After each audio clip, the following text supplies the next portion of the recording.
Hi friends, welcome to Tanu cooking hut. ನಾನಿವತ್ತು ಮನೆಯಲ್ಲೇ ಸುಲಭವಾಗಿ ಬೆಣ್ಣೆ ತೆಗೆದು ತುಪ್ಪ ಹೇಗೆ ಕಾಸುವುದು ಅಂತ ತೋರಿಸ್ತಿದ್ದೀನಿ.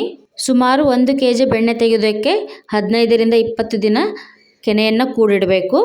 ನಾವು ಡೈಲಿ ತರುವ ಹಾಲನ್ನೇ ಸಣ್ಣ ಉರಿಲಿ ಕಾಸ್ಕೊಳ್ಬೇಕು. ಒಂದೇ ಸಾರಿ ಕಾಸಿ ಕೆನೆ ತೆಗಿಬಾರ್ದು.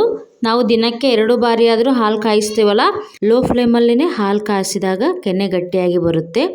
ಆಗಲೇ ಕೆನೆಯನ್ನು ತೆಗಿಬಾರ್ದು. ಮರುದಿನ ಬೆಳಗ್ಗೆ ಹಾಲು ಕಾಯಕ್ಕಿಡುವಾಗ ಕೆನೆ ತೆಗೆದು ಹಾಲು ಕಾಯಕ್ಕಿಡಬೇಕು. ನಾವು ಡೈಲಿ ಕೆನೆ ತೆಗೆದಾಗೆಲ್ಲ ಅದಕ್ಕೆ 1 ಸ್ಪೂನ್ ಮೊಸರು ಹಾಕಬೇಕು. ಇಲ್ಲ ಅಂದರೆ ಕೆನೆ ಹೆಪ್ಪಾಗಲ್ಲ. ಹಾಗೆ ಫ್ರಿಜ್ಜಲ್ಲಿಟ್ಟರೆ ಕೆನೆ ಸ್ಮೆಲ್ಲಾಗಿ ಬೆಣ್ಣೆ ತೆಗೆದಾಗ ಬೆಣ್ಣೆನೂ ಸಹ ಸ್ಮೆಲ್ ಆಗುತ್ತೆ. ತುಪ್ಪ ಕಾಸಿದಾಗ ತುಪ್ಪನೂ ಸಹ ತಿನ್ನೋಕ್ಕಾಗಲ್ಲ, ಅಷ್ಟು ಸ್ಮೆಲ್ ಆಗುತ್ತೆ. ನಾನು ಕೆನೆ ಕೂಡಿಟ್ಟು 15 ದಿನ ಆಗಿದೆ. ಇವಾಗ ಕಡಿತಿದ್ದೀನಿ. ನಾನಿಲ್ಲಿ 2 ಥರದಲ್ಲಿ ಬೆಣ್ಣೆ ತೆಗೆಯೋದನ್ನ ತೋರಿಸ್ತಿದ್ದೀನಿ. ಹಾಗಾಗಿ ಅರ್ಧ ಅಷ್ಟೇ ಈಗ ಮಿಕ್ಸಿ ಜಾರಿಗೆ ಹಾಕಿ ತೋರಿಸ್ತಿದ್ದೀನಿ. ಇದಕ್ಕೆ 1 ಸ್ಪೂನ್ ಮೊಸರು ಹಾಕಿ ಹಾಗೆ ಗ್ರೈಂಡ್ ಮಾಡ್ಕೊಳ್ತಿದ್ದೀನಿ.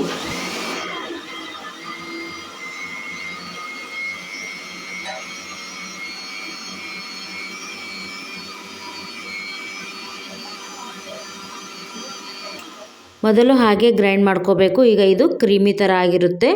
ಈಗ ಇದಕ್ಕೆ 3/4 ಗ್ಲಾಸ್ ನೀರು ಹಾಕಿ ಮತ್ತೊಮ್ಮೆ ಈಗ ಗ್ರೈಂಡ್ ಮಾಡ್ಕೊಳ್ಳೋಣ. 10ರಿಂದ 15 ನಿಮಿಷ ಸಾಕು, ಬೆಣ್ಣೆ ಬರುತ್ತೆ ಅಷ್ಟರಲ್ಲೇ. ಈ ಮಿಕ್ಸಿ ಸೌಂಡಲ್ಲೇ ಗೊತ್ತಾಗುತ್ತೆ ಬೆಣ್ಣೆ ಬಂದಿರೋದು.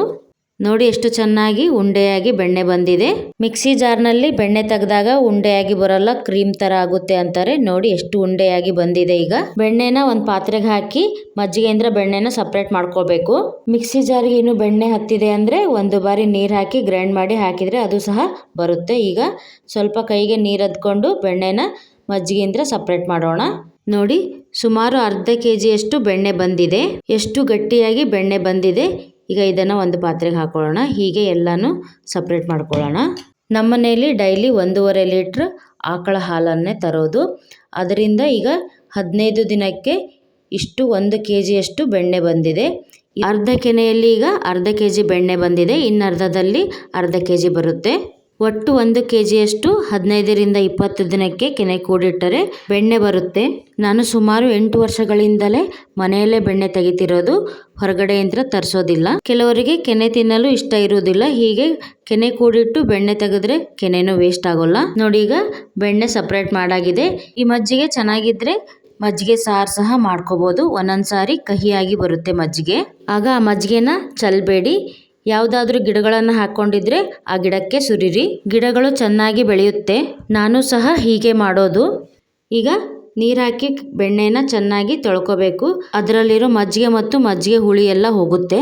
ನಾವು ಕೆನೆನ ಕೂಡಿಟ್ಟು ಫ್ರಿಜ್ಜಲ್ಲಿ ಇಟ್ಟಿದ್ದೀವಿ ಅಂದರೆ ಬೆಣ್ಣೆ ಕಡಿಯೋಕ್ಕಿಂತ ಅರ್ಧ ಗಂಟೆ ಮೊದಲೇ ಹೊರಗಡೆ ತೆಗೆದಿಟ್ಟು ಆನಂತರ ಬೆಳಗ್ಗೆನೆ ಬೆಣ್ಣೆ ಕಡಿಬೇಕು. ಮಧ್ಯಾಹ್ನ ಸಾಯಂಕಾಲ ಯಾವಾಗಾದ್ರೂ ಬೆಣ್ಣೆ ಕಡಿತೀನಿ ಅಂದರೆ ಬೆಣ್ಣೆ ಬರೋದಿಲ್ಲ. ನಾನು ಸಹ ಟ್ರೈ ಮಾಡಿ ನೋಡಿದ್ದೀನಿ. 2 ಸಲ ಚೆನ್ನಾಗಿ ಬೆಣ್ಣೆ ತೊಳೆದಾಗಿದೆ. ಈಗ ಬೆಣ್ಣೆಲಿರೋ ನೀರನ್ನೆಲ್ಲ ಚೆನ್ನಾಗಿ ಬಸ್ಕೊಳ್ಬೇಕು. ಬೆಣ್ಣೆ ಕಾಯೋಕ್ಕಿಟ್ಟಾಗ ಚಟ ಚಟ ಅಂತ ಸಿಡಿಯುತ್ತೆ. ಬೆಣ್ಣೆ ಕಾಯೋದು ಸಹ ಲೇಟ್ ಆಗುತ್ತೆ. ಈಗ ಮತ್ತೊಂದು ವಿಧಾನದಲ್ಲಿ ಬೆಣ್ಣೆ ತೆಗೆದನ್ನ ತೋರಿಸ್ತಿದ್ದೀನಿ. ಒಂದು ಪಾತ್ರೆಗೆ ಅರ್ಧ ಉಳಿಸಿರೋ ಕೆನೆ ಹಾಕಿ ಕಡ್ಗೋಲಿನಿಂದ ಹೀಗೆ ಚೆನ್ನಾಗಿ ಕೈಯಾಡಿಸ್ಬೇಕು. ಸ್ವಲ್ಪ ಸ್ಪೀಡಾಗಿನೇ ಕೈಯಾಡಿಸ್ಬೇಕು. ಈ ವಿಧಾನದಲ್ಲಿ ಬೆಣ್ಣೆ ತೆಗೆಯುವಾಗ ನೀರು ಹಾಕಬಾರ್ದು, ಬೆಣ್ಣೆ ಬರೋದಿಲ್ಲ. ಹಾಗೇನೆ ಕೈಯಾಡಿಸ್ಬೇಕು ಕಡ್ಗೋಲಿನಿಂದ. ಬೆಣ್ಣೆ ಬಂದಿದೆ. ಈಗ ಕ್ರೀಮ್ ಥರ ಆಗಿದೆ. ಇದು ಉಂಡೆ ಆಗಬೇಕು. ಅಲ್ಲಿವರೆಗೂ ಕೈಯಾಡಿಸ್ಬೇಕು. ಇದು ಕಷ್ಟ ಅನಿಸ್ಬೋದು, ಆದರೆ ಬೆಣ್ಣೆ ಬರುತ್ತೆ. 5 ನಿಮಿಷ ಬಿಟ್ಟು ಬಿಟ್ಟು ಮಾಡಿ ಬೆಣ್ಣೆ ಚೆನ್ನಾಗಿ ಬರುತ್ತೆ. ಮಿಕ್ಸರ್ ಜಾರ್ನಲ್ಲಿ ಬೆಣ್ಣೆ ತೆಗೆದಾಗ ಬೆಣ್ಣೆ ಎಲ್ಲ ಜಾರಿಗೆನೆ ಅಂಟುತ್ತೆ. ಬೆಣ್ಣೆ ತೆಗೆಯೋಕ್ಕೆ ಕಷ್ಟ ಅನಿಸಿದಾಗ ಈ ವಿಧಾನದಲ್ಲಿ ಮಾಡಿ ನೋಡಿ. ಬೆಣ್ಣೆ ಗಟ್ಟಿಯಾಗಿ ಉಂಡೆ ಆಗ್ತಿದೆ. ಈಗ ಎಲ್ಲ ಬೆಣ್ಣೆನೂ ಉಂಡೆ ಆಗಿದೆ. ನೋಡಿ ಎಷ್ಟು ಚೆನ್ನಾಗಿ ಬೆಣ್ಣೆ ಬಂದಿದೆ. ಈ ಬೆಣ್ಣೆನೂ ಸಹ 2ರಿಂದ 3 ಬಾರಿ ಚೆನ್ನಾಗಿ ತೊಳೆದುಕೊಳ್ಬೇಕು.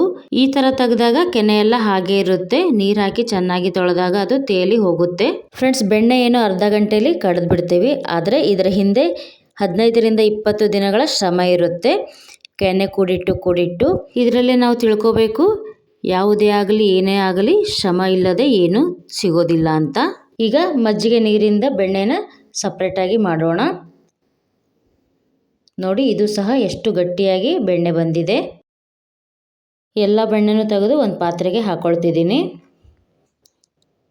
ನಂತರ ಈಗ ಇದಕ್ಕೆ ಮತ್ತಷ್ಟು ನೀರು ಹಾಕಿ ಮತ್ತೊಮ್ಮೆ ಚೆನ್ನಾಗಿ ತೊಳ್ಕೊಬೇಕು. ನೋಡಿ ಈ ಥರ ಪ್ರೆಸ್ ಮಾಡಿ ಅದ್ರ ಹೊರಗಡೆ ಇರೋ ಎಲ್ಲ ಕೆನೆ ಎಲ್ಲ ಹೊರಗೆ ಬಂದು ತೇಲಿ ಹೋಗುತ್ತೆ. ಮಿಕ್ಸಿ ಜಾರ್ನಲ್ಲಿ ಬೆಣ್ಣೆ ತೆಗೆದಾಗ ಇಷ್ಟು ಕೆನೆ ಜೊಂಡು ಬರಲ್ಲ, ಯಾಕಂದರೆ ಅದು ಗ್ರೈಂಡ್ ಆಗಿ ಹೋಗ್ಬಿಡುತ್ತೆ ಮಜ್ಜಿಗೆ ಆಗಿ. ಬೆಣ್ಣೆ ತೊಳೆದಾಗಿದೆ. ಮೊದಲು ತೆಗೆದ ಬೆಣ್ಣೆ ಪಾತ್ರೆಗೆ ಇದನ್ನು ಸಹ ಹಾಕೊಳ್ತಿದ್ದೀನಿ.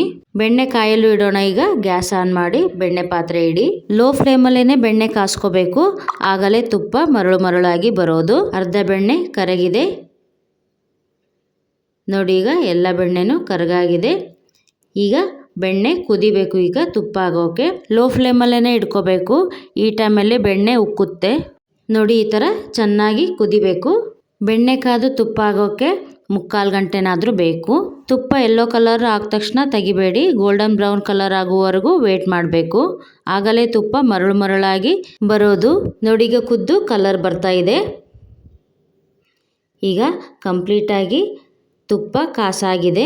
ಫ್ರೆಂಡ್ಸ್, ಈ ಥರ ಗೋಲ್ಡನ್ ಬ್ರೌನ್ ಕಲರ್ ಬರುವವರೆಗೂ ತುಪ್ಪನ ಕಾಸ್ಕೊಳ್ಬೇಕು. ಬೆಣ್ಣೆ ಕಾದು ತುಪ್ಪ ರೆಡಿಯಾಗಿದೆ. ಈಗ ಒಂದು ಬಾಕ್ಸ್ನ ಚೆನ್ನಾಗಿ ತೊಳೆದು ಒರೆಸಿಟ್ಕೋಬೇಕು, ನೀರಿರಬಾರ್ದು. ಈಗ ಸ್ಟ್ರೈನರ್ಗೆ ಹಾಕಿ ತುಪ್ಪನ ಸೋಸ್ಕೊಳ್ತಿದ್ದೀನಿ. ನೋಡಿ ತುಪ್ಪ ಕಾದು ಪಾತ್ರೆಗೆ ಜೊಂಡೆಲ್ಲ ಹೇಗೆ ಅಂಟ್ಕೊಂಡಿದೆ. ಹೀಗೆ ಕಾದಾಗಲೇ ತುಪ್ಪ ಪರ್ಫೆಕ್ಟಾಗಿ ಆಗಿರುತ್ತೆ. ನೋಡಿ ಎಷ್ಟು ಚೆನ್ನಾಗಿ ತುಪ್ಪ ಕಾದಿದೆ. ತುಪ್ಪಕ್ಕೆ 1 ತುಂಡು ಬೆಲ್ಲ ಮತ್ತು 2-3 ಅರಳು ಉಪ್ಪು ಹಾಕ್ತಿದ್ದೀನಿ. ಹೀಗೆ ಹಾಕೋದ್ರಿಂದ ತುಪ್ಪ ಬೇಗ ಕೆಡೋದಿಲ್ಲ, ಹಾಗೆ ತುಪ್ಪ ತಿಂದಾಗನು ಟೇಸ್ಟ್ ಬರುತ್ತೆ. ಈಗ ಬಾಕ್ಸಿಗೆ ಅರ್ಧ ಕ್ಯಾಪ್ ಅಷ್ಟೇ ಹಾಕಿ ಆರಲು ಬಿಡಿ. ನೋಡಿ ಆರಾಗಿದೆ, ಎಷ್ಟು ಚೆನ್ನಾಗಿ ಕಾಣ್ತಾ ಇದೆಯಲ್ಲ. ಈಗ ನೋಡಿ ಮರಳಾಗಿ ಎಷ್ಟು ಚೆನ್ನಾಗಿ ಬಂದಿದೆ ತುಪ್ಪ, ತೋರಿಸ್ತಿದ್ದೀನಿ. ಹಾಗಾದರೆ ಕೆನೆ ವೇಸ್ಟ್ ಮಾಡಬೇಡಿ. ನೀವು ಸಹ ಹೀಗೆ ಕೆನೆ ಕೂಡಿಟ್ಟು ತುಪ್ಪ ಕಾಸಿ ಕಮೆಂಟ್ ಮಾಡಿ, ಲೈಕ್ ಮಾಡಿ, ಶೇರ್ ಮಾಡಿ. ನಮ್ಮ ಚಾನಲ್ಗೆ ಹೊಸಬ್ರಾದರೆ ಈಗಲೇ ಪಕ್ಕದಲ್ಲಿರೋ ಬೆಲ್ ಬಟನ್ನ ಪ್ರೆಸ್ ಮಾಡಿ ಸಬ್ಸ್ಕ್ರೈಬ್ ಆಗಿ. ನಾ ಹಾಕೋ ವಿಡಿಯೋ ನಿಮಗೆ ಮೊದಲು ಬರುತ್ತೆ. ಹೀಗೆ ಪ್ರೋತ್ಸಾಹಿಸಿ. ಮತ್ತೊಂದು ರೆಸಿಪಿಯೊಂದಿಗೆ ಸಿಗೋಣ. Thank you.